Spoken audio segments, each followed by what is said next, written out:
উভতি চোৱা ধূলি অৰিবাতে ধূলি হৈ হৈ উৰিব জীৱনী উজুতি খোৱা উচুপনিবোৰে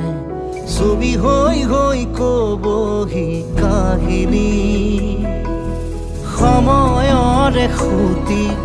খুততে সুহুৰি সুৰুঙাৰে